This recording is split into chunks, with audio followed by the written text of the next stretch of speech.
I was going through my notes, and it's been like 10 years since I have taught Fanon. And it was one of those sort of like, I never encountered Fanon until graduate school and until I was teaching in the core curriculum at Columbia, where The Wretched of the Earth is one of the like optional texts at the end of like this 2-semester sort of like intro to political and social thought that all of the sophomores take. And it was very much like a read it, I haven't even taught it yet kind of like moment where I was like, okay, I haven't read this, so I guess I'm going to put it on my syllabus. And as I was going back through my notes, I realized that the pairing is with Gandhi. So like, in some ways, like the radicalism of Fanon's thought is totally foreclosed by the juxtaposition. Cause like the syllabus sets up like oh, here's the good answer to colonialism, is like the nonviolent answer. That was very, very interesting to see like the way that like my early notes from, like how do you teach these texts, and the ways that, like the answer was already in the syllabus and the students were primed to reject Fanon. Yeah, that's interesting. I've had a similar experience as a student, and as a teacher recently, I've had the freedom to sort of start with Fanon the Clinician, which was an interesting way to unsettle that. And yeah, I'm sure we'll get into it, but I've had a similar experience. And I do think in the Anglophone and maybe especially the American reception, the influence of figures like Hannah Arendt, certainly a certain reception of nonviolence and Gandhian nonviolence in relation to the civil rights movement, I think does allow Fanon and also the Panthers, who were important parts of his reception in the English-speaking world, to be kind of set up as the other. And I think right now there's so much work from all kinds of directions to do unsettling that. But I think even on Fanon's terms, Wretched of the Earth is a weird book. He wrote it when he was dying. He actually transcribed it. He wrote it kind of in the heat of battle. That's not to disavow it. I think that would be like symptomatic as well. But there's just a lot to say about how that problem of violence gets produced. And one person who really is doing amazing work on this right now is David Marriott and his book Whither Fanon,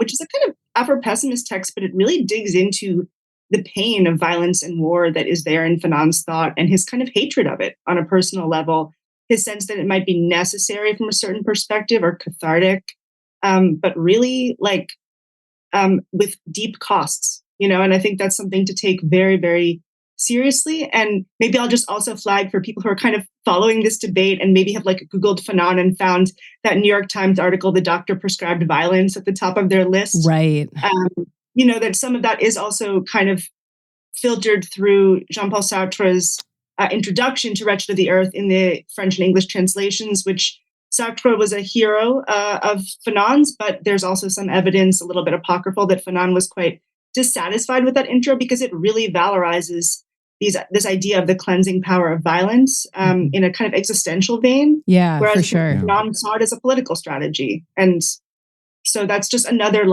important reference point if you want to kind of if maybe you haven't taken a class on Fanon and want to reconstruct this debate for yourself. Yeah, this is my experiences sort of tally with that and it's interesting to get this kind of preemptive discrediting coming from both directions, or like in both cases, it's either a resistance to having an encounter or a failure to have an encounter. And I'd be curious, maybe we could talk about like why that resistance or like whether that resistance. But I've definitely had students who are like, we'll just, when I'm assigning Fanon, they've never read any Fanon before. Be like, well, oh, you mean that psychopath? Like they'll use language like that and basically be expecting this to be the story, like even, and I do it chronologically, right? So we read the earlier stuff first and we read the other stuff in context, but they are even then expecting that to be like the chronological story of someone's radicalization into some sort of monster.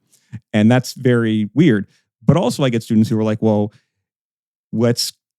why aren't we talking, even when we're reading the earlier stuff or when I'm talking about his clinical work, it's like, well, why aren't we just getting to the stuff about violence? Like there's something I can almost identify that with Sartre. Like where's it's predestined. It's predestined. And it's so strange because when you actually read Fanon, and I'm thinking also about this article, and we'll get into this more, but the piece that I'd never read, Nica, before you assigned it for the Psychosocial Foundation reading, the North African Syndrome piece, but also in the latter half of The Wretched of the Earth, it's like no one is more attuned to exquisitely attuned to human suffering than Fanon. So like that caricature is like doubly cruel. Yeah, it does seem just like kind of facially ludicrous, the idea that someone who is treating people with PTSD, treating people who have been tortured, in some cases even treating torturers, right? I believe in the Hippocratic Oath, that we would like mantle him with the idea that he'd be like, oh yeah, this shit's great. We need more war and death and trauma. Like it clearly is not,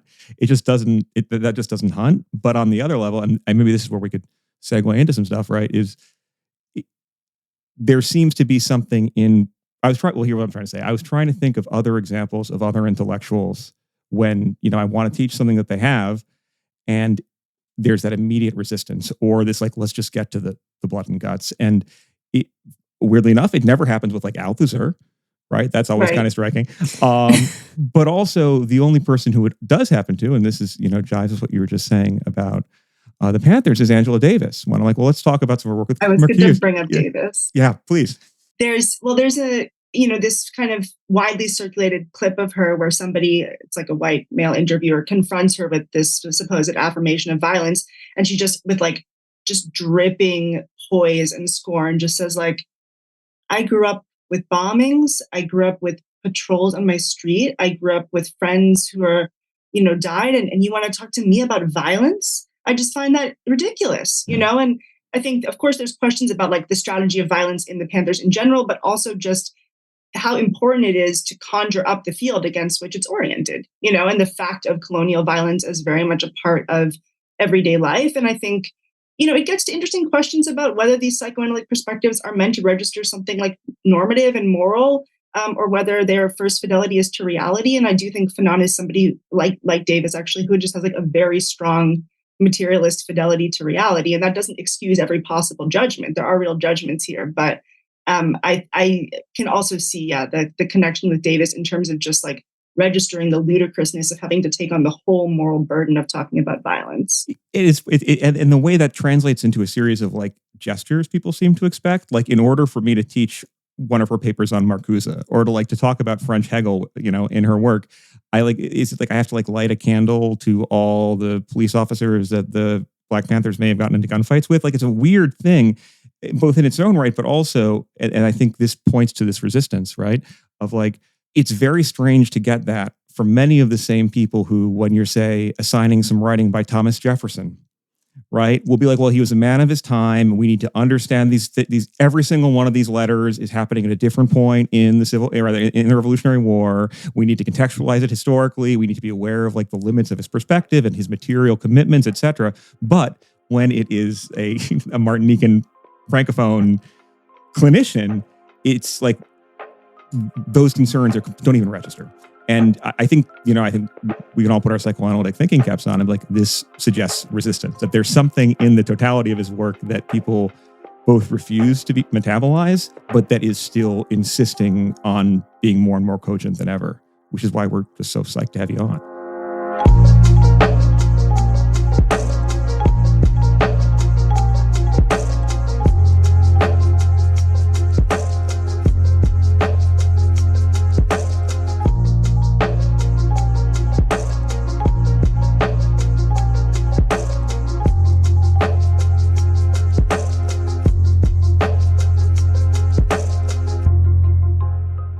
You're listening to Ordinary Unhappiness, a podcast about psychoanalysis, politics, pop culture, and the ways we suffer now. I'm Abby Kluchin. Oh, yeah, I'm Patrick Blanchfield. Hi. And today I'm also excited to introduce our special guest, Nica Siegel. Nica Siegel is a political theorist working at the intersection of continental and critical theory and theories of political action. She is a visiting assistant professor in law, jurisprudence, and social thought at Amherst College. And she's currently finishing a manuscript that reconstructs the centrality of questions of political, psychic, and resource exhaustion to debates about social transformation under capitalism from the 19th century onward. And one chapter of that's going to be really relevant for today and that Patrick and I read in advance, in which we encourage you to read as well, Fanon's clinic, Revolutionary Therapeutics and the Politics of Exhaustion, has been published this year in Polity. Nica also writes on critical theory, continental thought, psychoanalysis, and post-colonial and anti-racist thought. And she's worked in Frankfurt and in South Africa. Nica gave an incredible talk on Fanon to the Psychosocial Foundation earlier this year. And I reached out to her immediately afterwards because I knew our listeners would get so much out of her work on Fanon, and specifically Fanon the Clinician, which is what we're going to be focusing on today. So Nica, thank you so much for joining us. Thank you for having me. I'm such a huge fan of the pod. I've just been voraciously consuming it. So I'm really thrilled to be with you. Yay.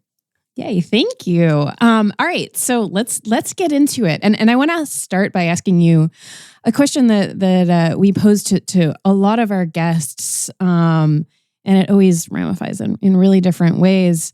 But how did you first come to psychoanalysis? How does working within a psychoanalytic framework shape your thinking, whether that's, scholarly, political, interpersonal, like whatever? Like, please take this in any direction that you like. Yeah, thanks, Abby. There's a lot of different answers, as I'm sure there is for everyone, but I think one way to narrate it is that I was an undergrad in this department, Law, Jurisprudence, and Social Thought, where I'm now a faculty member. And that was a department that was really founded at a certain moment in intellectual history, where to study law and the failures of law and critiques of law was also to study deconstruction and psychoanalysis and a certain psychoanalytically inflected post-colonial thought. And so there were some ideas that became really familiar and important to me, like the idea that law fails when it tries to master its own rationality, and that we have an obligation to kind of track that, and that failure is not just a bug, but a feature of a certain kind of rationality, or these kinds of forms that I now recognize as psychoanalytic that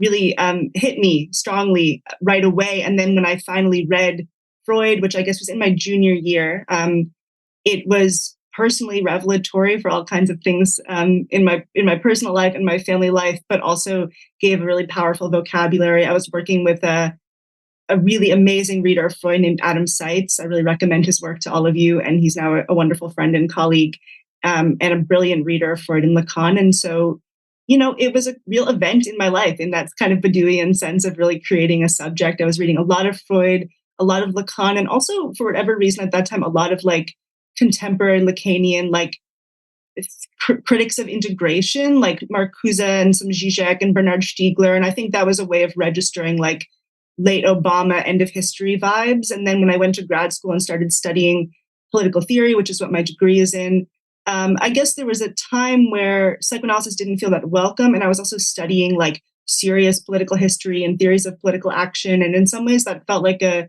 departure. I was studying the South African anti-apartheid struggle.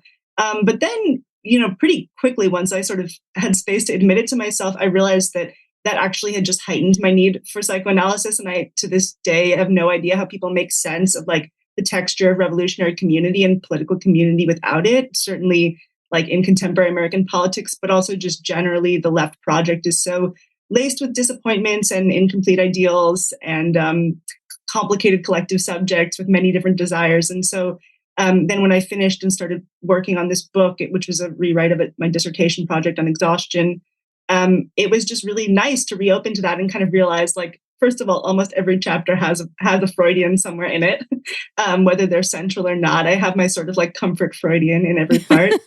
And then, also there's been this kind of, I don't know if we want to call it a revival or a return of Freud, because the New York Times said it, so now it's a little bit uncool, but it does feel like there's a sense of event, partly because of the brilliant work of the Psychosocial Foundation, and and Parapraxis and all these, and of course your pod. So that sort of brings me to the present. I mean, there's so much more to say, and I'll say more maybe about Fanon and why Fanon. Yeah. As we go along, but that's the kind of origin story as I can sort of mythologize it. I definitely want us to get into this question of exhaustion that you thematize and talk about it in so many different ways. But first, I was hoping we could do a little ground clearing. In general about the question of who was Frantz Fanon, who I think is going to be both unfamiliar to some of our listeners, very familiar to others of them. But I wanted to ask if you can tell us a little bit about his bio, key writings, and also, what you find compelling in him as a figure and as a writer. And also, you just alluded to the kind of recent renaissance of Fanon studies in the English-speaking world following the translation and publication of the clinical writings in 2018. And I was hoping you could speak to that development as well. Absolutely. So Fanon was a psychoanalytically informed psychiatrist, writer, and revolutionary in the Algerian context especially, whose books have been hugely influential on political movements and studies in racial consciousness and subjectivity, Black studies across a huge swath of the world.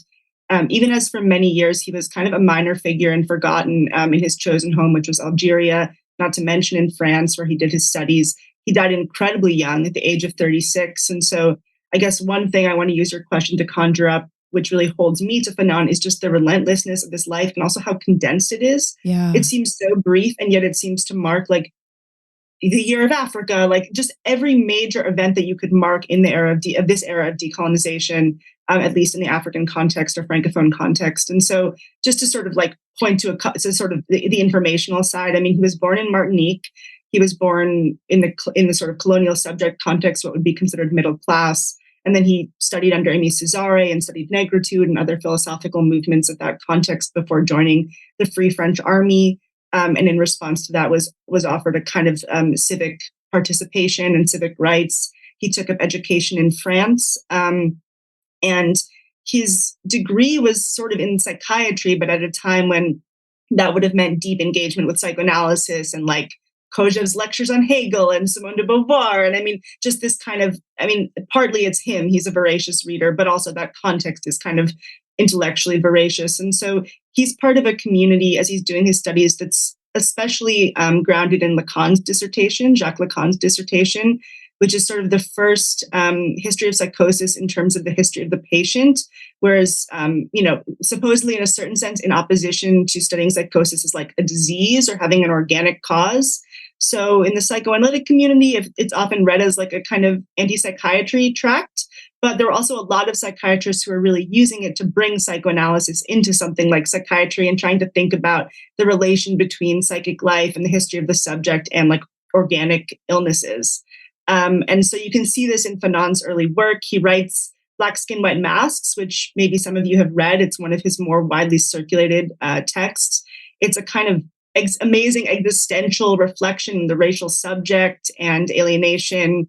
And it's also a critique of Hegel's dialectic of progress. An uncategorizable book, but perhaps more on the psychoanalytic side.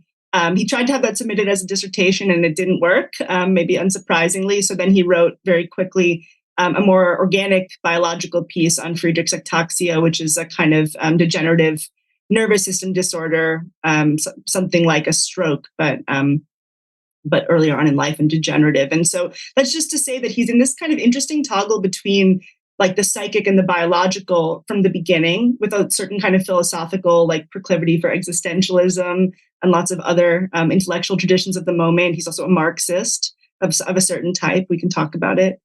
And in this context, there's a lot, because it's after the war, there's a lot of thinking about war trauma, of course, in the Freudian sense, but less about racial trauma and in general racial analysis. And so Fanon, as a Black doctor in training, writes about the problem of the psychosocial. Abby, you've already mentioned the North African syndrome, which is an early text. And he goes to this place called Saint-Alban for residency in 1952 and works with someone named François Tosquelles, who really gives him an important idiom for thinking about the psychosocial. I'm sure we'll return to Tosquelles. He was a very little known but important figure in Fanon's life. And then for reasons that are kind of overdetermined, I mean, partly because of perhaps interest in the colonial situation and its proximity, but also problems getting a job, problems being taken seriously in the French context, a sense that he couldn't write about what he wanted to write about directly. He goes to Algeria to take up a position in 1953.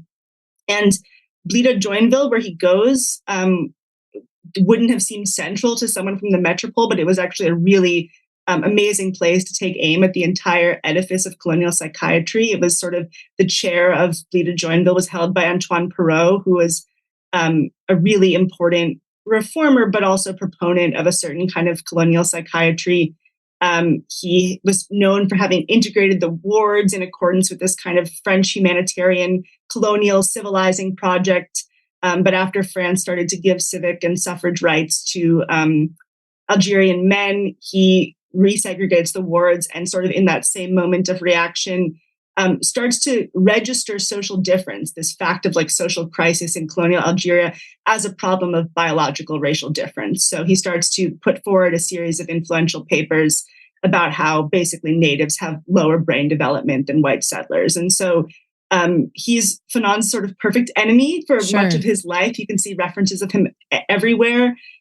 You can find in the editorial notes to some of Fanon's writings that he's known for kind of tearing pages out of Perrault's texts. And it's really from the sort of momentum of that move and that encounter that he really starts to articulate some of his best known sort of psychosocial writings about the attempts to bring social explanations for a lot of the same pathologies that Perrault is attributing to biological racism into conversation with therapeutics. And so, I mean, that's sort of where we're going to be sitting because this is the kind of clinical period of Fanon's life, I guess. So I'll just like quickly mark, the sort of last 5 years of his life, which will probably take like 10 minutes.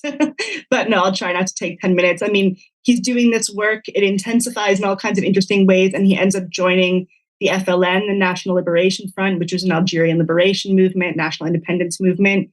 Eventually has to flee the country and move to Tunisia, where he writes for Al-Mujadid and becomes a political activist and a revolutionary. On the other hand, there's a kind of narrative, which we've already alluded to, that at this point he just becomes a revolutionary or even becomes violent and sort of leaves all of this post-structural subjective stuff behind. But it's not quite, it's not true. He continues to see patients for his whole life and write about patients for his whole life. He remains a clinician. And so to me, a lot of the interest of this moment is kind of to recover Fanon, the clinician, and to think about how intervening with that part of his life, which was in fact the majority of his working life, what that can tell us about some of these deep abiding questions about the relationship between politics, violence, and the subject, the question of race. And so, Fanon dies at 36, having worked in this movement. He's a great internationalist thinker. He lives through the Year of Africa. He dies about 6 months before Algerian independence. And so there's a way in which his legacy is dramatized as a kind of open question, greatly aided in this moment, in these reflections. We're greatly aided in this moment because of this incredible, what Abby was alluding to, which is this incredible editorial effort by Jean Calfa and Robert Young to recover and anthologize Fanon's very scattered, rarely translated clinical writings, which are numerous. He was prolific and he collaborated a lot. I think the final text is something like 900 pages. And so it really gives us a chance in various ways to rethink and unsettle and reopen his legacy. And again, as Abby has already alluded to, there's been a kind of sense of event and proliferation of early attempts to work with these writings. I think it's something that's just starting. And I found my way into Fanon kind of by accident right when this was beginning. But I do think that it's sort of circulating and on the move. I did just notice a copy of Alienation and Freedom on the desk of the couples therapist from Couples Therapy on Showtime. Oh, wow. So amazing. It's entering the discourse. But I just feel like I spoke a lot, but that is truly, I think, the most condensed kind of list of bullet points of this incredibly just like busy, intense life that Fanon lived. Yeah, no, it was fantastic. And I in fact, I'm going to ask you to talk a little bit more first before we all get into things, because I do think this sort of ground clearing is really, really important. I think that most folks in the Anglophone world, if they know Fanon, they do from Black Skin, White Masks and The Wretched of the Earth. And as you were just alluding to, and as you know, the two pieces that we read for today, the one that I brought up earlier, that's the first chapter of your forthcoming book, and the one that we got to read, and the rest of you will in August when it comes out in Parapraxis. You argue that centering Fanon as a clinician really might change the ways we understand some of these key texts, like quite profoundly. So I was hoping you can tell us a little bit about Fanon as a clinician, what his clinical writings are like, because I think that's going to be really new to our listeners. And also how you might situate them in conversation with the texts that our listeners might be more familiar with. Yeah, it's such a great question. And I think a lot of this work is just starting to be done, but just to kind of give us a shared form. I mean, Black Skin, White Masks is just about literally the first text he writes, and Wretched of the Earth he transcribes when he's dying. So these are the kind of brackets of his life. Yeah. And they are the most widely circulated. And I think, nothing I'm going to say is going to try to like disavow in any way just the incredibly important literature and reception of these texts. I mean, just to sort of like, I mean, I know you know that, but I'm just going to use it as a chance to sort of name a couple of names, like everyone from Cedric Robinson to Bell Hooks to Lewis Gordon to Akil Mbembe to Hannah Arendt to Toseki Otu. Like there's been incredible receptions. And I think the question is, what has it done to how we form the problems that we associate with Frantz Fanon to have these two texts be our anchors? Yeah, so for I sure. think rather than sort of, I think that, there's reception horizons that have become dominant because of the circulation of the texts that were available. And so, and they really tell us a lot. So for example, we might say there's a certain kind of conversation about Fanon that has to do with really exclusively Black Skin, White Masks. That's about, the sort of possibility of liberal humanism under conditions of racial alienation. And that kind of tracks maybe, rightly or wrongly tracks what's called a post-structuralist debate. And then later there's a kind of political debate that has to do with decolonization and history in Algeria.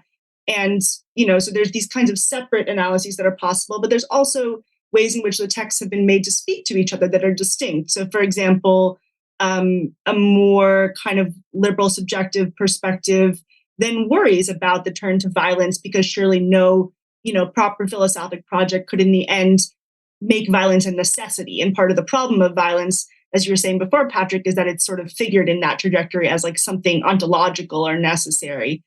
And then on the other hand, you have people like G.O.C. Salar-Mar, who kind of start with Wretched of the Earth and the political writings and read some of the combativeness of those texts back into the dialectic of Black Skin, White Masks and sort of try to reanimate philosophy. And so I think there's like discrete versions of the problem that we get from the period where these texts were kind of dominant. We also get a kind of third wave of African Fanons, so-called African Fanons, that give us a lot of historical texture. And so that's important and great, but I do think that the publication of Alienation and Freedom has given us just so much material, and this work is just beginning to think about the thing that preoccupied Fanon for most of his life, I think, which was neither sort of purely subjective questions or political questions, but precisely the relation between this sort of colonial subject and their experiences and like the big material structures of colonization. And the way that they relate to each other. And so in that, if you're interested in psychoanalysis, which I guess we all are, it also gives us a chance to reopen, standard but always perplexing questions about the psychosocial, about the prospects of psychoanalysis becoming more political or speaking to, to forms of social domination. And so I think it kind of disrupts a given telos between sort of repair to revolution, which tracks a kind of reform or revolution debate, and to sort of say, like, what was the work of mediating these things that somebody really committed to this cause was doing? It tells us that therapeutic work, at least according to Fanon, is always social and political. Decolonization was also never just political, whatever that means. I think sometimes there's a kind of practicality fetish, like we should think about it as real political work, but it's imbued with psychic life as any collective thing is.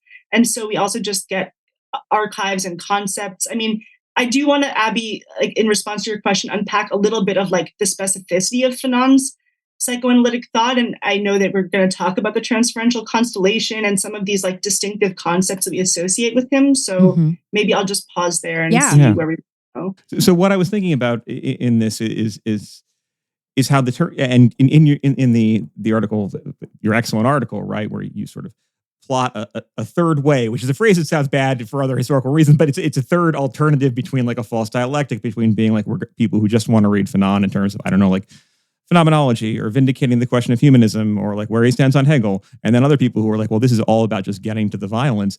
And what falls out, even in these perspectives that respectively, prioritize Black Skin, White Masks on the one hand or Wretched of the Earth on the other is a consideration of those texts themselves and like their richness. And almost precisely, I think about, and it's sad because a lot of this stuff gets dragged in, right? Those bits about like dancing and music in Black Skin, White Masks becomes like a data point for arguing that he's some sort of African messianist, atavist type thing, which is another sort of calumny, I think. But what your work is making me see, and what I think is something that's a struggle to get students to see sometimes, right, is how much the Black Skin, White Masks in particular is like a robustly psychoanalytic account of how subjects are formed under conditions of colonial oppression. And that even the gestures that are sort of are sometimes coded as destructively abandoning stuff from Western European psychoanalysis or Middle European psychoanalysis, like, his rejection of the Oedipus complex, et cetera, it's not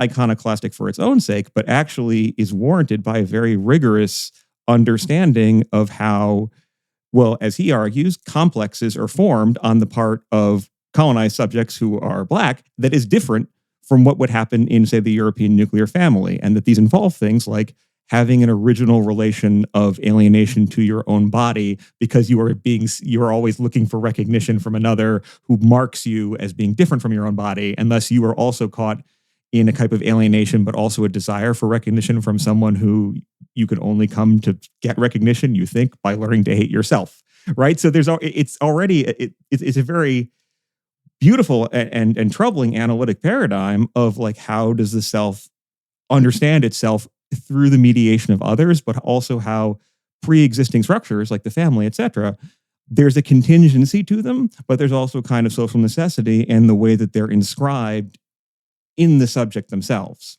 Yeah, Black Skin, White Masks is really worth sitting with as a starting point. I mean, I do think that he writes Black Skin, White Masks before he does this very influential residency with Tosquellas. And I have the sense that he starts to work out certain problems that he then gets a more decisive vocabulary for later. And so there is some work of translation. But just to say about Black Skin, White Masks, I mean, this is an existentialist theory of the subject that basically says, like, we deserve to struggle with ourselves and to have something demanded of us in order to be in the world and to feel authentic. And so we don't just need our sort of inner truth or our essence, but we need to be drawn outward, and whether that's through recognition, or I think Fanon would say a certain kind of work.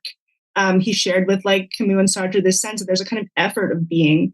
And, liberal conceptions of progress, we could talk about Kant, we could talk about Hegel, they posit that work of self-actualization, at least for their favored subjects, aligns with a broader historical progress. So as I become myself, history is also becoming reasonable or enlightened. And with Hegel, you have this idea of Aufheben, like there's a kind of forward movement that's synthesized and there's always something negative. But in the end, what's sort of real and reasonable comes out.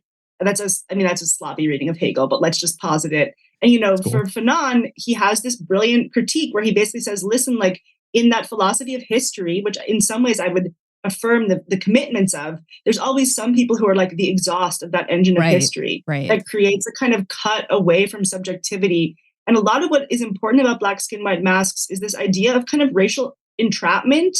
Moritz Beberdacher calls it epidermalization, like being rendered the exhaust of the engine of history. And it's not just a question of like the exhaustion of subjectivity, but also this sort of inability of what feels like resistance to be registered in history as resistance. So Pat, your example of the kind of native dance, the way that story is told is there's a subject who understands that, let's say, the European Western world is not where their actuality can be seen. And so they go looking for an earlier history, let's say a native history, not unproblematically, and find that even those things that are in the body, like dance and rhythm and the soil, they just get posited as prior and backwards and the kind of tourist spots of a progress that continues unrelentingly. And so there's this way in which even that work you do with yourself to try to be yourself gets sort of parodied and trapped. And that's why I think Fred Moten will say that phenomenology's exhaust, because he kind of shows how that work of trying to experience yourself as real it's not that it's not there, but there's a kind of stasis in it, or a kind of like hardening, where certain subjects get posited as prior and certain subjects are allowed to move forward. It's a kind of division or Manichaeanism that is very available, to racial thought. And so I think it's in this way that Fanon is also a Marxist. I mean, he thinks you can struggle with yourself. He's a weird Marxist, but a Marxist in the sense that none of this can really be resolved purely subjectively. There's a reality to these material structures, and the engine itself is a racial capitalist one. And so I think the question that becomes interesting, even before we get to the revolutionary subject, is just how does he sort of start to integrate those insights into not just a kind of psychoanalytic philosophy, which is there in Black Skin, White Masks, but also his own therapeutic practice in Algeria.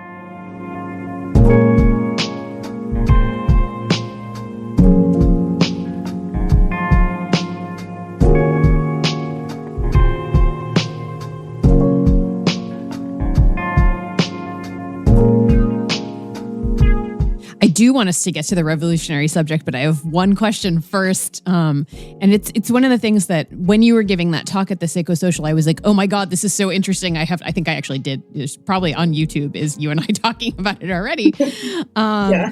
And this is a concept that I had never encountered before. And it comes up in both of the pieces we read of yours. The notion of transferential constellations. And that just it set my mind just like afire in all of these ways, like rethinking ideas about transference, rethinking ideas about analyzability, rethinking ideas about group dynamics and group structures, and clinical therapeutic interventions. And anyway, I'm going to stop free associating and just say, can you talk a little bit about what this idea of transferential constellations, like both like conceptually, but also as a practice? And I want to say to our listeners, this is something that I actually don't remember now whether it was Nica or Patrick who brought it up before, but this might lead us into talking a little bit about how,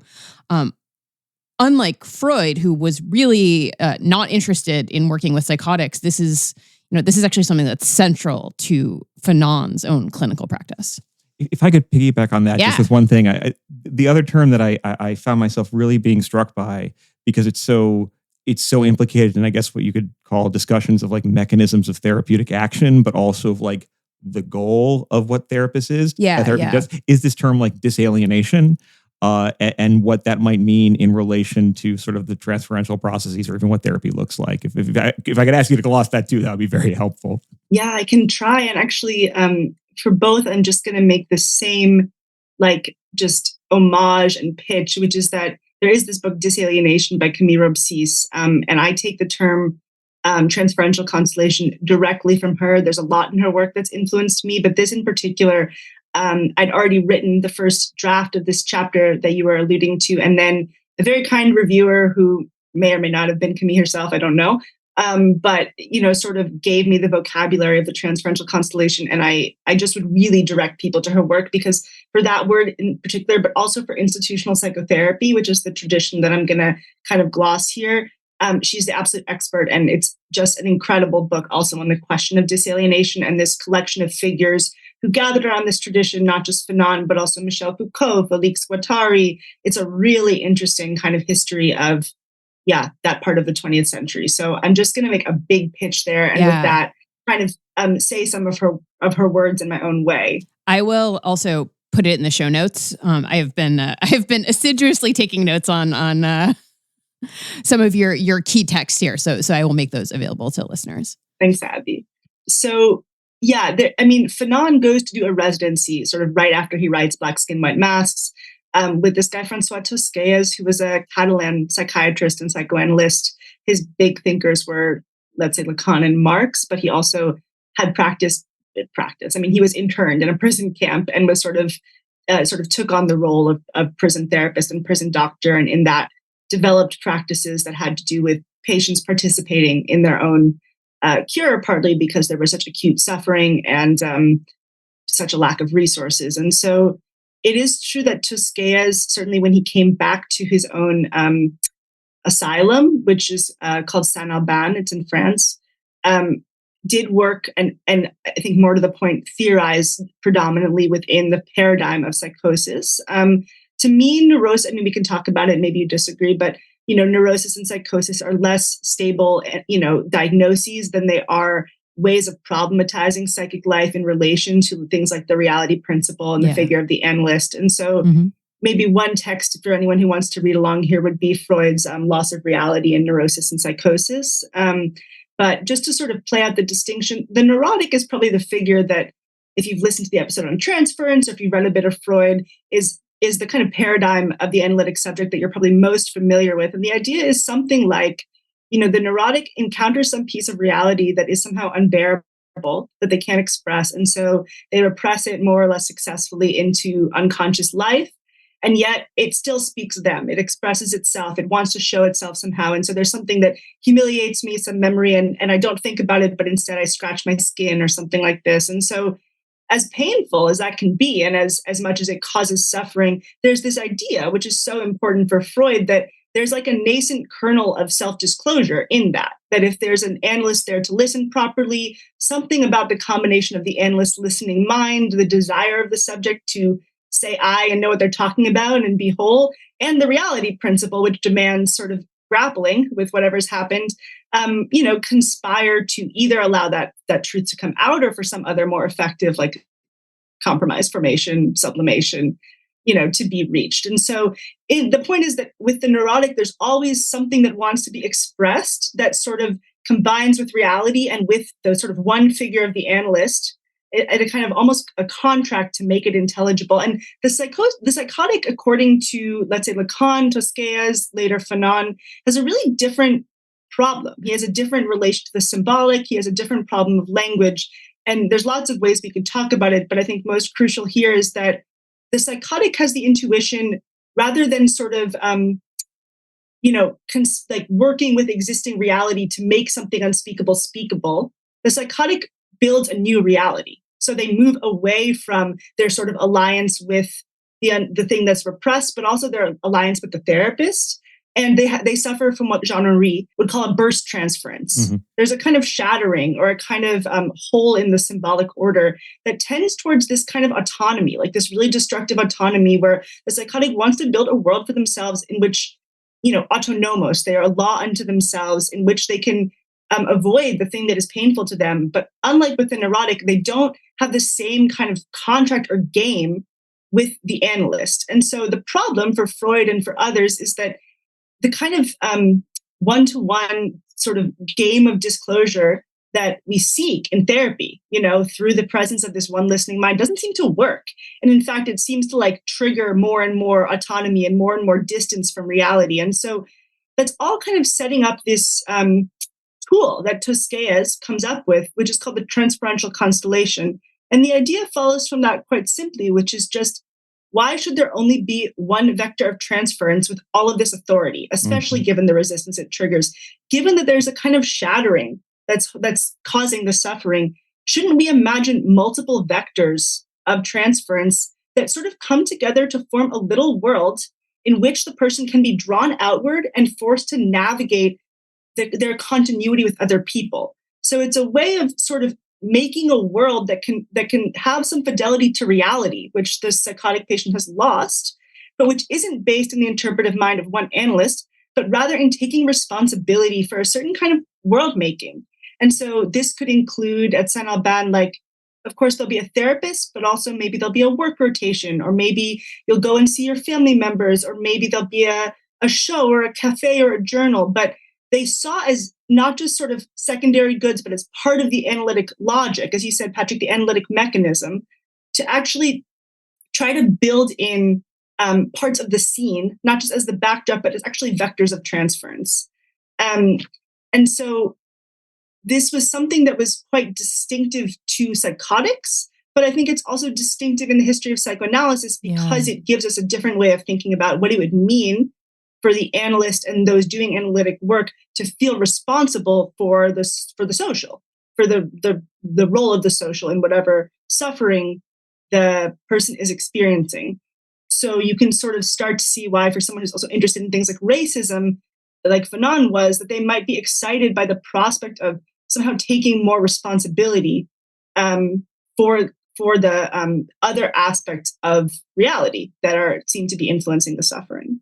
it's So such that's the idea of the transferential constellation, I guess. Yeah. it's such an elegant, that's such a wonderfully clarifying way of articulating it. And what it clarifies for me is this sort of very basic elegance between what's Fanon's account of basically how neurosis or even psychosis is precipitated, how it comes about through not just individual or family transmission, but rather it has a social dimension, a sociogenesis, right? Like that initial relationship to your body that you internalize through externalized racism. We could do this for misogyny and other things too, is not in the family, just in the family, but is rather a product of historical conditions. It's in everything from like, just the built environment of like segregated facilities and ramifies on institutions on a very abstract level. And that if you have that commitment, if you have that sensitivity, then presumably it would follow that simply sitting alone or sitting effectively alone with another single person in a uniform space wouldn't cut it. And in fact, you have to produce some sort of transitional or like another type of space that replicates the outside world, but that also, because you have to deal with these aspects of the outside world, they're inscribed in you, but that is like a mimetic of the social in micro as a space of healing. It works beautifully just as a concept. It is an elegant warrant for something that also seems common sense, but kind of ignored, namely like people need stimulus and people need other people, and that's how we should treat them, as opposed to having them like siloed away in individual cells, etc. That's just wonderful. Yeah. I mean, without, diminishing the sort of classical psychoanalytic dyadic encounter, when you start thinking in terms of the transferential constellation, and I'm obviously not trying to ignore the different social conditions under which both of these social and political conditions under which both of these concepts emerge, but it almost makes the sort of like the classical like consulting room and that dyadic relation feel sort of impoverished as a way of thinking about like what ought to be like the locus for imagining and creating the conditions for psychic change, Yeah, and I think that if we think about something like Hannah Zeven's work, The Distance Cure, which from a different perspective, also, it almost takes the other tack, which is to say even the analytic situation, the classical analytic situation is not just that. There's always C, and there's always these other technologies, and there's always the medium. And I think that part of what this does to that kind of thinking is Toscaius's insistence that you have to take responsibility for it, and that it actually is a method of like disalienation and depathologization on the part of the analyst. Because, for example, if like, you're together at Saint Alban, I don't feel comfortable putting it in my own subjectivity, but like, let's say you imagine this scene and, the analyst has to do a work rotation in the bathrooms the same way the patient does. There's this kind of democratic or horizontal impulse, and that's like principled, but it also has to do with mitigating the risks of experiencing resistance to that as pathological, right? And so there's also like a kind of training yourself to see what agency looks like in a real context, not always the perfect form that we might imagine. Refusal is part of that, and sort of remove from it or disinvestment from a certain scene. And so I do think for sort of, it's always been complicated, but I think for a certain kind of left psychoanalysis, I think it does allow us to say, we worry a lot about the kind of daddy problem of Freud and analysis, where it's like, well, we need the therapist, but also he's a figure of authority, and that's bad, but we need him because in fact, secretly he is the key. And so we enter into a game, of interpretation, which can be hugely valuable. And of course, if it's done properly, the power isn't all on the side of the analyst. Sure. And, but I think that this, one point that Camille Robsys makes, I think is quite persuasive, is that it gives the left, as well as, psychoanalysts thinking about this question, a kind of institutional logic, where it's not just a choice between, we might say, like, the total sovereignty of the analyst or the total autonomy of psychosis, but that it is always mediated, and it might be possible to have an ethics in which you involve yourself in that. On the other hand, and I think it's an important point of departure for Fanon that also radicalizes the insight, the question you then have to ask yourself is, what happens then when the society or the world is highly, highly irrational? So if we accept the thesis that we need to be drawn outward, that we have no choice, that there's no path to mental health that doesn't work through this kind of social possibility, then, I mean, that's like hard, but it's good to be confronted with that. But what about when the world is like irrational and especially like reified in the way that we were just describing, or alienated in the way that we were just describing? And so when Fanon arrives in Algeria, one thing that happens is he comes in with all of this zeal, and then institutional psychotherapy really isn't working for especially the Arab patients. So he's in a segregated ward of mostly white women and Arab men. And they do all of these things that they were doing in France, like they throw like a Christmas party and they bring in a gardener and a translator. And, it has the same intuition behind it, except that the Arab men don't celebrate Christmas. Gardeners are a weird thing if you don't have land rights. And translators, he'll say, like he realizes are, associated with the figure of the law primarily. And so these are really telling failures where he sort of registers this frustration. And part of what he does is sort of do this field work, or kind of, like research exploration of what are the elements of colonial society, the institutional elements that might be available for disalienation, for therapeutic work, and spends, some years trying to kind of recreate what he'll call a neo-society within the walls of the asylum that's sort of, as you said, I think, Patrick, you said, a kind of mimesis of colonial society, but one that doesn't expose patients to that side of, let's say, racism that's most harmful to them. And this is a really profound endeavor. I encourage anyone to go look at these attempts. But of course, it overspills its bounds because there's the reality principle, and colonial society is highly irrational. And we can talk about all the ways that this breaks down and how that's part of what does in the end drive Fanon to become more of a revolutionary, because he sees that this possibility of sort of forging a demanding externality that isn't touched by colonial racism is implausible in material terms, because the material things are real. I was looking through some of the Fanon material just to buttress this with some quotes, and I was just struck at how, and I think this is, many psychoanalytic thinkers are like this, but Fanon is really apex in terms of his ability to do this. Where you go through a paragraph or two and they don't quite make sense, or you does this make sense? Does it make not? And then there's a kicker line about at the end of the graph or else. But I was looking at these two things you may know the co-authors on these papers. I actually was just coming across these and some other things. I've unfortunately deleted that part of it. But like this bit about when he was considering, other ways that we can, among other things, not prescribe occupational therapy that is coded for Arab Muslim men as being women's work, right? I guess they won't respond well to that, right?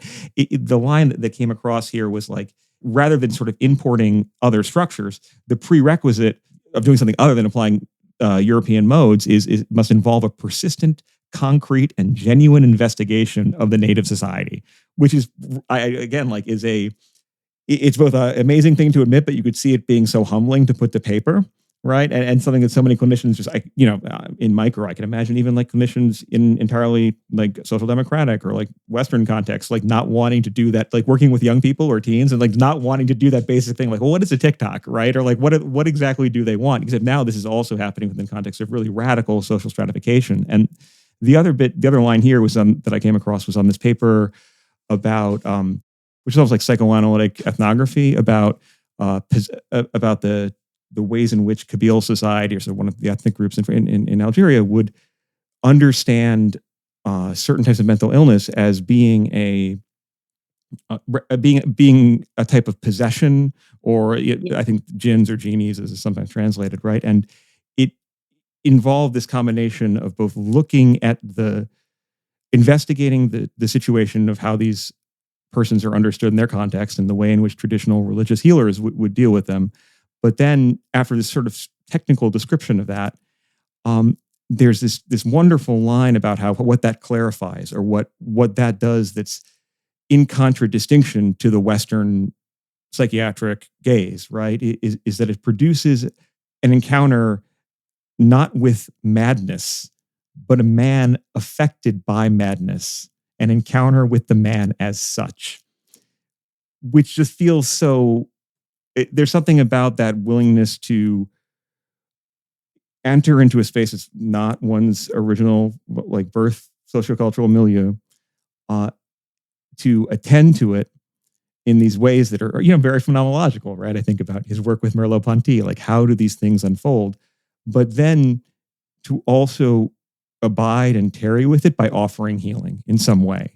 Like there's some really exquisite orientation towards both like recognizing the other in distress and then trying to help them on their terms that I don't see that. I mean, apart from the prose just being wonderful, I just don't see that in so many other annals. I certainly don't see it in some of the contemporaries like Manoni or the others that, he'll take issue with. But it was just wonderful. And I wanted to second your recommendation to people to check out these papers because they're just so cool and some of them are downright beautiful. Yeah. Patrick, what you're saying reminds me of some of the themes from the North African syndrome, which Abby had already brought up. And I think that, we see in the sort of liberal legal tradition such a tie between criminality and madness and the sort of possibility of responsibility. And there's even if we think about like the formation of criminality as sort of, were they mad or were they responsible, and both result in kind of jail time, and I think the model of the rational subject is so emptied in both directions. And I think that you're right that there's something really humane and also quite just like realist about registering that it's absurd to talk about the experience of what he would call madness as like a disciplinary breach, and maybe one thing to say about that is like, one point that just always sticks with me from North African syndrome is he says that there's a tendency to see any pain that doesn't presuppose a lesion. So in this case, he's talking about the fantasy of like a biological source of all suffering. To see any pain that doesn't point to a source and allow us to say, yes, that's the cause, as evidence of a subject who doesn't understand the rules of the game. And from there, it's a very small jump to an undisciplined subject. And so part of what he's trying to point out is the form of, like, we might say reification, offering a biological explanation for something that's social, also like indexes the tendency to see that same subject, especially when they're a racialized other colonial subject, as themselves undisciplined, as themselves close to criminal, as themselves kind of pathological, but not in a way that invites them into care. And so he tells the story of these, workers who come in, and it's interesting that they're already just seen as workers, but come in and say, I'm dying, or I have a stomach ache, but maybe the pain changes place every day. And there's always the intuition that is sort of jumped to, which is they simply just don't want to work. They're lazy. And I think the point there is, he'll say medical enlightenment demands making a situational diagnosis. And this is a form of, it's an epistemological demand, because racism will actually prevent you from seeing the other, and not just the other, but the social, like the phenomenological side of existence in whatever society you're in. And so there is a way in which I think really he's worried about kind of blindness that besets doctors, because they provide with them, they require this supplement of biological or socially reified explanations that are sort of, they emerge to occlude the question of the social. And I think there's a kind of like really energetic way in which the social comes back in for Fanon. And I do, I mean, again, you can just go on forever, but the writings are just so powerful in how they stage this.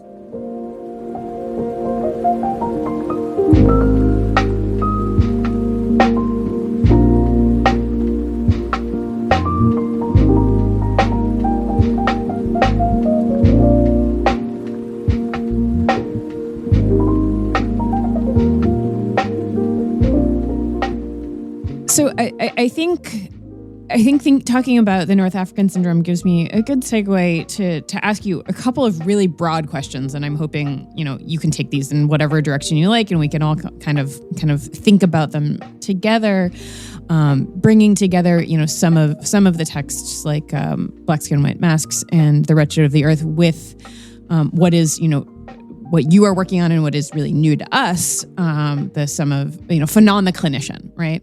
But I wonder if we can, and I'm painting with a really, really broad brush here, hoping we can talk a little bit about Fanon's ideas about subjectivity and the relationship of those ideas to colonialism on the one hand, and also to revolution on the other hand. There's this beautiful line that you have in your forthcoming essay for Parapraxis, where you're kind of tracking Fanon through his life, and there's a line, and now I'm quoting Nica, who says, To be a good therapist, it seemed increasingly meant to participate in revolutionary activity, close quote.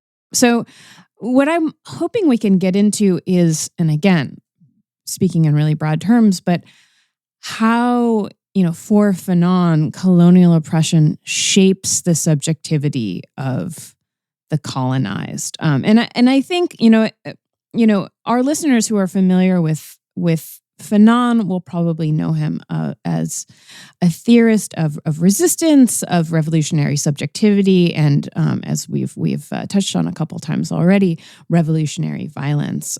So I'm hoping, Nica, you could talk a little bit about how in Fanon's account, the revolutionary subject emerges from the context of colonial domination and the challenges that subject faces. What is the trajectory of the work of the revolutionary subject, and how does Fanon see such persons playing a role in overthrowing colonial occupation? And I guess finally, what role or roles does Fanon see revolutionaries playing in societies after decolonization? Yeah. That last question is, I'm almost tempted to start there, but there's so much. You can start wherever you want. Start wherever you want, please. You can start wherever you want. No, I'm just. We believe in dialectics on this. Yeah, if it's real, it'll come out. Yeah. That's what dialectics is. I think, in terms of the theory, I guess maybe I'll just reflect back also for listeners what we were speaking about before, which is this diagnosis of colonialism as something that's always trapping a subject who wants to be agential in a kind of backward position, or in a position where their agency sort of can't find a world to hold it, and to foster it and to let it somehow be. And so I think that we could narrate the question of the revolutionary subject. Well, let me start by narrating it a little bit historically in his own trajectory, and then maybe we can come back to some of these conceptual questions. So, part of what happens when Fanon is working in the clinic is that, we see this, as I was saying, this increasing tension of sort of, is it right to ask someone to try to create a world for healing for someone in a world that is so alienated and so riddled with tensions, and which is, kind of in some ways collapsing. And then that question shifts and becomes reframed because the Algerian Revolution does break out in all kinds of sporadic and sort of semi-systematic ways. You have, a rise in revolutionary activity. Part of it is because the paths for forms of political expression just become narrower and narrower. So Fanon resigns from his position at Blida because of the really violent attack on strikers who aren't given the right to sort of protest over their conditions. And so part of what happens, at least for Fanon, is that we see the revolution sort of in that necessary porousness between the patient and society. We see the revolution start to enter. And so, for example, his real entry into revolutionary activity is that he's asked to sort of stow these hideaways who are victims of torture, and they need a place to stay, and they're on the run. And part of what's interesting is that they're not patients. I mean, they're suffering from PTSD. They have all kinds of problems, but that's become more or less commensurate with their revolutionary identity. And there's a point at which you see Fanon wavering between a sort of sincere desire to treat these people and an understanding that to work in this context means to enter into political organized activity. And so, he calls in his resignation letter before he flees to Tunisia, he calls the project of colonialism an abortive attempt to decerebralize an entire people. That's a quote. It's an amazing quote. And I think that, part of what you see is that there's all of this exhaustion, all of these sort of what are experienced as a kind of subjective pathology that do kind of explode their bounds. I mean, I don't love the language of explosions because it harkens to some of the questions of violence that we were discussing, but there is a kind of burst of revolutionary activity and of the possibility of organized forms of resistance that's happening historically, first in the backdrop of, and then very much as part of the therapeutic work. And so I think that one way we could talk about the revolutionary subject is it could be anyone. It has some kind of material determinacy. For Fanon, it's a historical subject. It's probably a national subject. It's a people who come to understand that there's something systematic about their suffering. And part of his, I think, euphoria in his early political writings, or the period of political writings where he's first joined the FLN, is that he sees the way that people who are joining in the resistance are, we might say, calling the bluff of like Perrault's thesis that there's something about colonial subjects that are simply like not capable of having a subjectivity. And there's a kind of like bitter humor to it and real like euphoria. There's all of these language of like, these are people who want to play, they're not tired. And you can think about what that would mean for someone, you know, to say that who's been encountering as patients this really persistent, systematic form of kind of, exhaustion, systematic exhaustion. And so, you know, during this period, he's working as a propagandist of a certain kind for a national struggle. So he's conjuring up this people and also reflecting it back. And I think one thing and so maybe just to return to our earlier conversation, there's a way in which this has just been on, like, you might say, becoming political.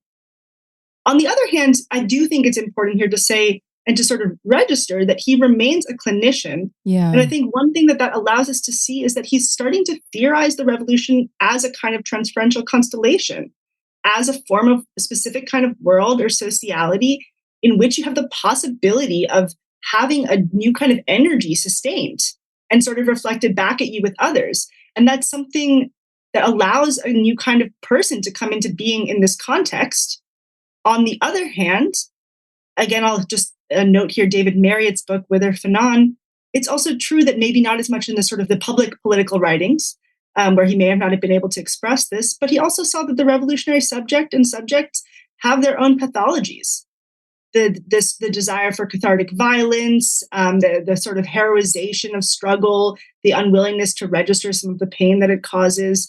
I mean, like any other transferential constellation, we would expect that it would require vigilance and work and like reforming all the time. And so there's a kind of interesting tension between, I think what's a familiar vision of a revolutionary subject is this kind of like emergent, spontaneous, maybe total proletarian class. Yeah. And one that is really struggling with itself. And I think that one thing I love about this moment in Fanon's writing, also for the left today, is that he helps us register that, like, maybe it sounds trite, but to me, it's not trite. It's very hard to do like transformative work.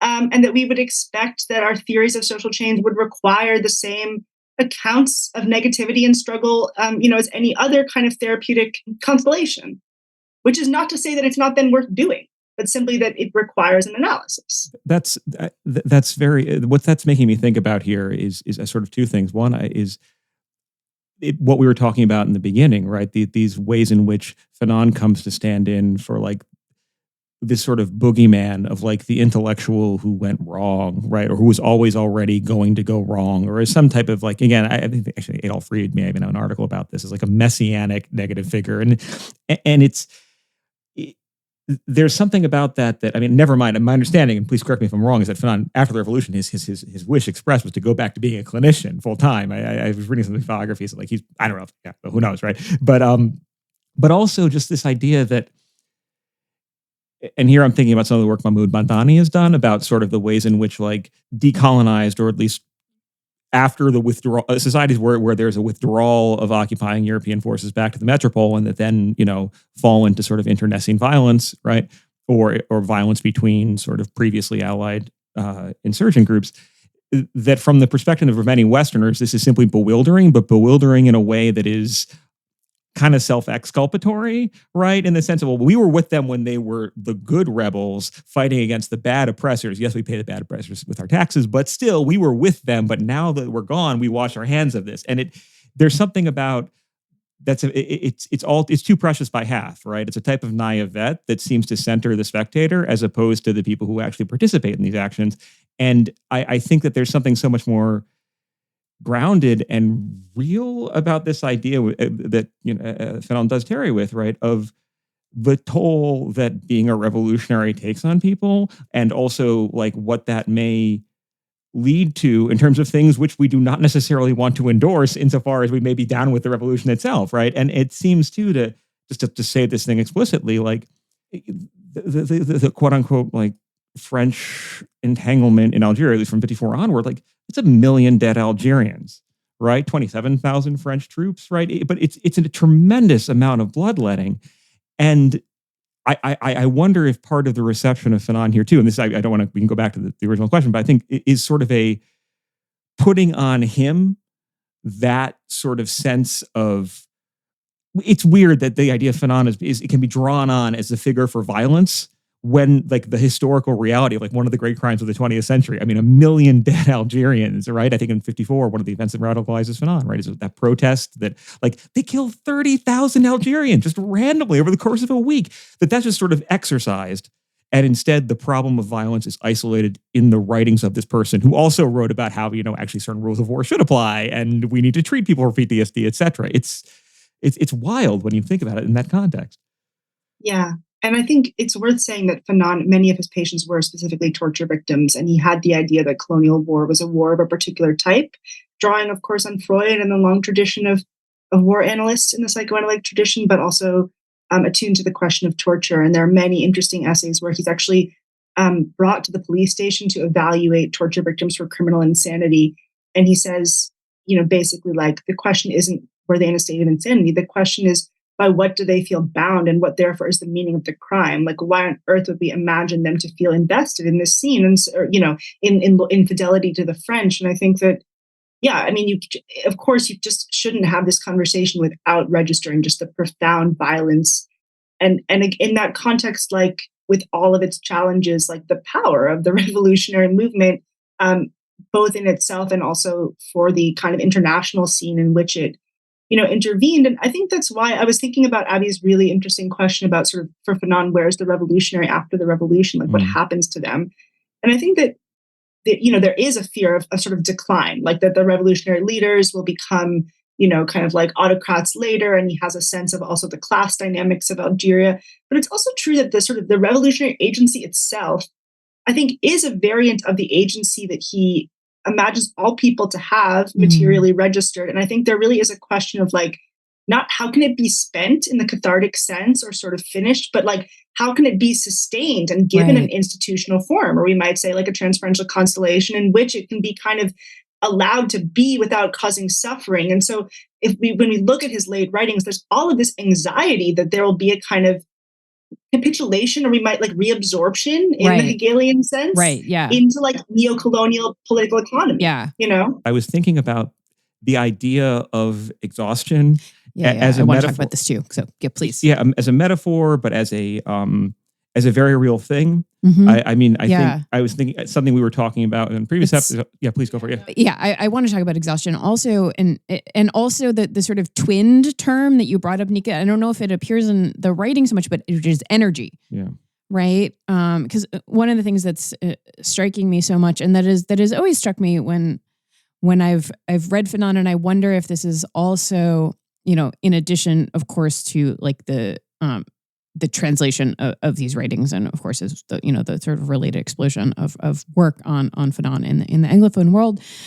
If one of the reasons that we are turning to Fanon again right now is I'm struggling to come up with another thinker, and I'm not even just limiting myself to like sort of psychoanalytic theorists who manages to kind of be like two things can be true. Like both things can be true. Like we can never forget the psychic and the development of the psychic, and sometimes the opposite of the development, sort of the crushing of the psychic register.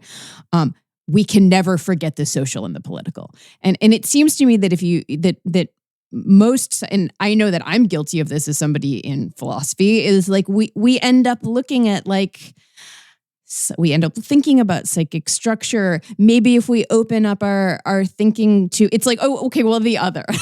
We've let another term into the room, right? But, self and other is still a fairly restricted way of thinking. And yet there is also so much political theory that, well, like the individual is just like the individual, or is just the sort of like, I think you've appealed to this before, like the sort of, standard like Western liberal subject that is, that also is, tethered to rationality in this sort of way. But there's an emptiness to that too. There's like a lack of dynamism there. And so like I'm really struggling to think of anyone besides Fanon who can always hold those two things And clearly he had to do so out of necessity, right? The context in which he is coming to think about the ways in which subjectivity is formed, he is always already thinking about colonial subjectivity. But yeah, and I think that is one of the reasons why, exhaustion also has this sort of power, because it is lodged in the affective register, in physical, like in embodied ways. But also we can think about it as you do, and as you were talking about the sort of like, as the Hegelian like dialectic rolls on, like what is the detritus of that dialectic, that the exhaust that the system, kind of feeds out or gets rid of. Totally. And I think that in some ways you're making me think that if I was ambitious in this particular direction, I might say that there's a kind of new philosophy of history in Fanon that, I think people have rightly sometimes called negative dialectical in response to what you were just raising. But, it's true, like, maybe I'll say this. Fanon often gets a strong Lacanian reading from people like Marriott and others. I think because he has this intuition that there's always something in the structure of desire which is not fully satisfied by any possible scene. Yeah. And from that and because desire has this ahistorical dimension, you could of course read that pessimistically and say there's never any satisfaction. Or you could say, well, there's a kind of semi-secular, inexhaustible form that we imagine, driving the subject through lots of different crystallizations of different forms. And I think Fanon, to me, is really defined by his relentlessness and the sense that he would probably never be satisfied by any particular configuration. He's known most as, a hardcore Algerian nationalist, but it's so clear already that the nation is a form of concentrationism, that we have to be international. Some of his most interesting writings are where he tries from within this national revolution to turn to the international and talk about African solidarity. And there's a kind of ambition to it that I do find an interesting model of endurance, because it doesn't imagine that we will ever complete the work, but it also somehow is okay with different institutional experiments as part of the learning that's required. And so, I think that you can get from Fanon a kind of fetish of endless revolutionary endurance. You can get from Fanon a really dark read on the costs of that subjectivity.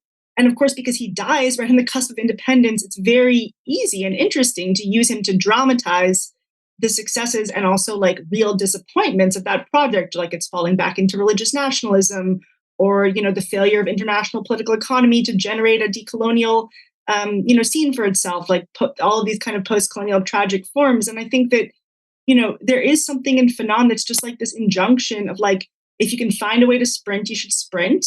And at the moments where that exhausts itself, then you register that too, and if you don't imagine that analytic work to be only about the self, but about reimagining the kind of world that could be a home for the agency that's required for the work, then maybe we imagine that as also a form of political reanimation. And so, in the book that I'm working on exhaustion, a lot of what I try to do is sort of say the left often posits a theory of endurance that it can't justify, and that I think it's important to be able to register these moments of like failure or incompleteness or disappointment as a huge part of left experience, even like ontological dissonance, like to go from being a collective revolutionary subject to being somehow on the outside of that, or watching a movement end or watching it lapse into violence. And that is simply a part of the work. And then the interesting question, like politically, but also theoretically, is like, how do you find your paths back into ongoing work from that perspective? And I think Fanon is an amazing example of that, although I think he also is available to that partly for tragic reasons, because there's a kind of permanent openness. And so I feel an ambivalence, about this. He's not the last chapter in the book. There's a chapter that comes after for that reason. But to me, you should tell me if it didn't make sense, but that's the teaching that I have sort of found from reading this part of Fanon's work. That seems... it made tons of sense. And profound and wise, frankly. I think this is something I'll try and, I may not be able to pull this one off, but what I'm thinking about, and what you're making me think about, is I guess what we oftentimes think about on the podcast, which is a recurrent theme of just like the ways we suffer now, right? As we put in the title, but also just like the specific grueling, relentless shittiness of life under what we guys would now call neoliberalism, right? And or if that still obtains. But just this idea of just on a level of qualia, everybody's ass is dragging, right? Everyone is burned out. Everyone is tired. At least that's the way we like to think about things. And it's paradoxical because in some ways, like, yes, we are all exhausted, but we keep on going. So there's a kind of, just when you think you can't go any further, yet you still do. And just when you think things can't get any worse, yes, they still do too. So like, it is a paradoxical thing. And I remember sometimes I find myself wishing for more like personal and other resources like for this and feeling distinctly jealous of that line in one of the biographies of Fanon I read to prepare for this mentions that he supposedly only slept 4 hours a night. I don't know if that's true. Okay, if so, it's in line with the mythos for sure, and I wouldn't be surprised if it was true. Yeah, I'm finding myself wanting just to sleep more and more and more, right? But there is, but there is something about like the way in which, and this is again saying keep coming back to in like the neoliberal context is like you can't give. We talked about this in relation to police violence, et cetera, and where I'm going here is going to bring in Fanon very directly. But this idea that like you can't give people a break, like the moment people aren't exhausted, then new possibilities happen, right? The worst thing that's why you can only get like 1 month of COVID checks or whatever, because the moment people start having any breathing room, and I think breathing and exhaustion are related here in a variety of like poetic and very concrete ways. If you give them something, they might start getting ideas and think they deserve much more than the nothing they regularly get. And I'm kind of shocked that I only thought about this now, but one of the ways in which I think some of our audience may have definitely encountered Fanon would not be even through reading any books or even hearing his work characterized or mischaracterized properly or otherwise, but through that sort of strange phenomena of graffiti during 2020, right? Where you would see these quotes attributed to Fanon, right? And the one that I have some photos of, right? And I had to write back down is, and which also, among other things, beautifully, I think speaks to how we can have our own ambivalences towards him, but also how he's a thinker who is capable of thinking of holding two things in his mind at the same time, right? The insistence on like particularity of certain experiences, but also a strident resistance to the sort of the universal forms that racism can take in terms of like internalizing self-alienation and then the commitment to disalienating that. And it's this line here, when we revolt, it's not for a particular culture. We revolt simply because, for many reasons, we can no longer breathe. And frankly, seeing that alongside the readings that you sent us and thinking about these ideas of like exhaustion and breathlessness, but also the way in which what the state does very literally is choke the life out of people, or the socius is now full of airborne viruses, which we just sort of have to, filter on our own. It literally took my breath away. And I don't know, I want to gesture in a way as elegantly as you just did to like this idea of finding through this kind of relentless figure whose thought is inexhaustible, even as his life was cut short, the resources to maybe take that same like dogged inexhaustibility that we use to punish ourselves and think things can't be different, and maybe use that as some sort of, make that into an engine of change. Yeah. And to me, I think, I hear it, this is in no way a criticism. I feel completely empathetic with what you're saying. Mm-hmm. I think the left can, like, good leftists give themselves a kind of superego around, like, if the cause were really just, if I was really committed to it, it would itself be like a source of endurance, and I think that is like super powerful for many people. At many times that's been true. And yet it is, to me, it's about developing conceptual resources to register, yes, the exhaustions of capitalism and also the exhaustions of doing collective work and the dissonances that it often creates within like trying. It's really hard to be a collective subject. It's really hard to, this sounds almost trite the way I'm saying it, but I think that it really does not. It's through these moments of negativity, I think, that the texture of what change actually looks like over time emerges. It's not just as powerful as it is in sort of middle career Fanon, the sort of endless, heroic, inexhaustible subject. That is one model of endurance. But I think that, to me, the brilliance of Fanon is to be able to affirm that and see it, and also understand that it probably can't go forever, and that it's in that the demandingness comes, because there's no way out but through, and so like he's a theorist who, like, I'm so persuaded by this brilliant book by Marriott in a lot of ways. Like, he really says, like, he shows the costs, of trying to do this work in a way that I, as like a white person in the US, can't even really, begin to conjure up, but that it's, there's a kind of hatred of war as a theorist, but as equally demanding critique of false peace and a real skepticism about the idea, frankly, that there's anything to go back to a real materialist vigilance about forms of integration, and a sort of sense that there is, I think, also a role for like critique and theory and listening and descriptive work, and actually like using those moments to re-register what is the world that we're trying to intervene into? Like, what are its contours? He would say, what are the forms of like concentrationism or fracture that are threatening to make it a psychotic formation rather than a kind of integrated, vigilant one? And I think that the work of that is experimental, whether you're in a patient relationship or on a battlefield. I actually think he would think that the same work is possible in both, indesirable in both cases, actually. I'm not sure that I agree with that 100%, but I do think that would be his lesson.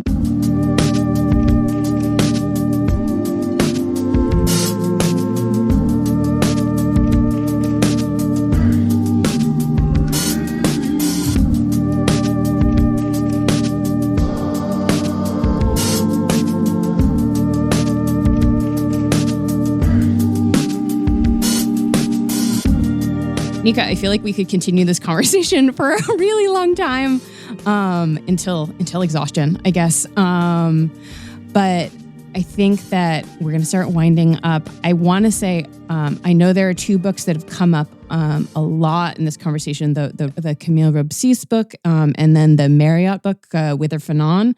Our listeners are always very hungry for reading recommendations, and I'm going to put anything you say in the show notes. But if folks are new to Fanon, where should they start? If folks are, want to read more Fanon after, Black Skin, White Masks, and The Wretched of the Earth, what would you recommend? Is there secondary literature that you would really recommend that you would direct folks towards?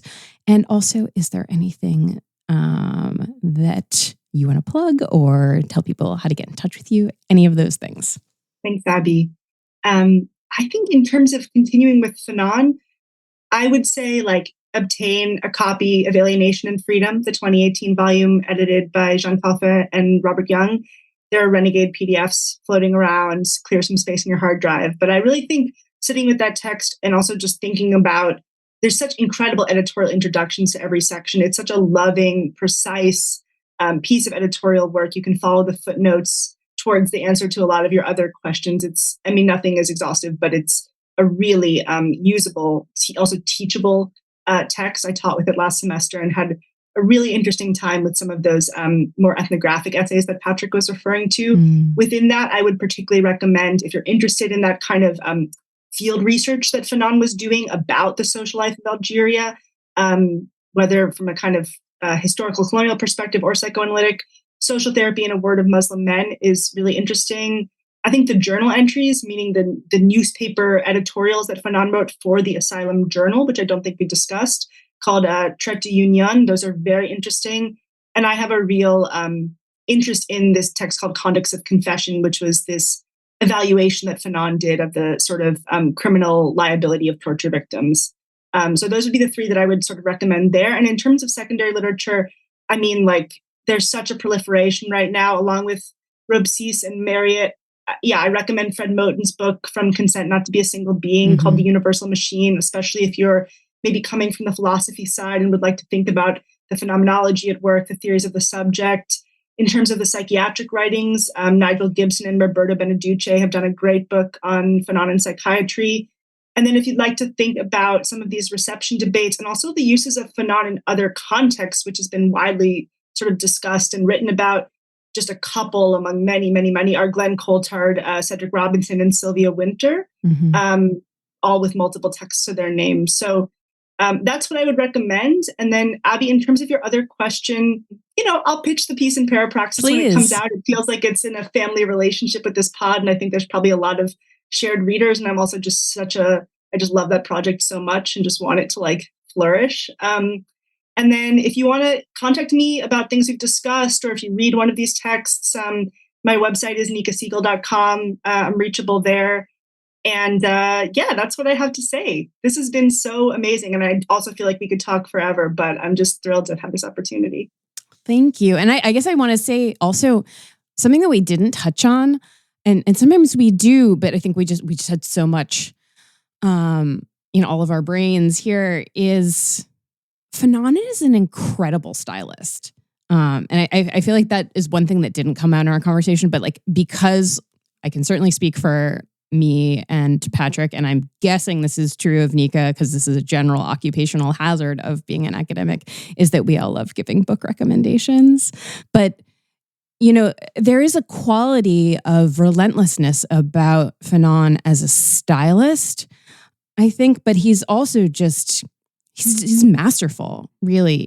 There's something, and he writes in so many different registers, whether it's, and you get some of the clinical and the, being in philosophy, like there's often a lot of really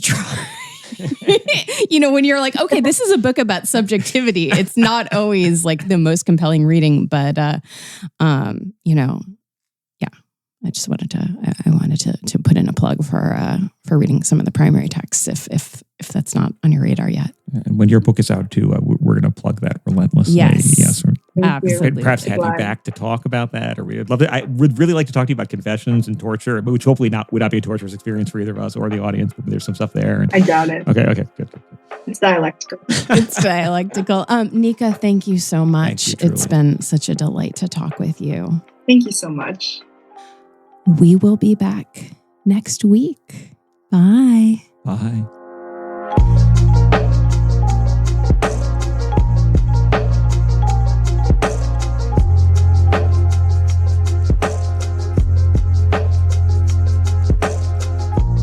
This has been an episode of Ordinary Unhappiness, a podcast about psychoanalysis, politics, pop culture, and the ways we suffer now. I'm Abby Clinician, and today I was joined by Patrick Blanchfield and Nica Siegel. This podcast is produced by Dan Yowell. Theme music by Formal Chicken.